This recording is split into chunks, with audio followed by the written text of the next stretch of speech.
কেরানীগঞ্জে বিশ্ব পরিবেশ দিবস উপলক্ষে আলোচনা সভা অনুষ্ঠিত হয়েছে। আজ বুধবার দুপুরে উপজেলা প্রশাসনের আয়োজনে বিশ্ব পরিবেশ দিবস উপলক্ষে আলোচনা সভা, বর্ণাঢ্য র্যালি ও বৃক্ষরোপণ কর্মসূচির আয়োজন করা হয়। কেরানীগঞ্জ মডেল সহকারী কমিশনার ও এক্সিকিউটিভ ম্যাজিস্ট্রেট জান্নাতুল মাওয়ার সভাপতিত্বে অনুষ্ঠানে উপস্থিত ছিলেন দক্ষিণ কেরানীগঞ্জ থানার সহকারী কমিশনার ও এক্সিকিউটিভ ম্যাজিস্ট্রেট আব্দুল্লাহ আল মামুন। ওয়ালটন আবারও মিলিনিয়ার অফারে ওয়ালটন ফ্রিজ কিনে আপনিও হয়ে যেতে পারেন মিলিয়নিয়ার।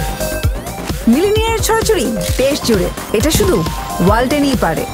উপজেলা কৃষি কর্মকর্তা মহুয়া শারমিন মুনমুন এ সময় জান্নাতুল মাওয়া তার বক্তব্যে বলেন, বৈশ্বিক জলবায়ুর ক্ষতিকর প্রভাব ও উষ্ণতার বিরূপ প্রভাব মোকাবেলায় এবং আগামী প্রজন্মের জন্য পরিবেশ বান্ধব বিশ্ব গড়তে প্রত্যেককে গাছ লাগানো ও পরিচর্যা সহ পরিবেশের ক্ষতিকারক কাজ রোধে নিরলস পদক্ষেপ নেয়ার আহ্বান জানান। জনসচেতনতার মাধ্যমে গাছ রোপণ করে ভবিষ্যতে সুন্দরভাবে বেঁচে থাকার জন্য নিরাপদ আবাসস্থল পরিবেশ সৃষ্টিতে সকলকে এগিয়ে আসতে হবে।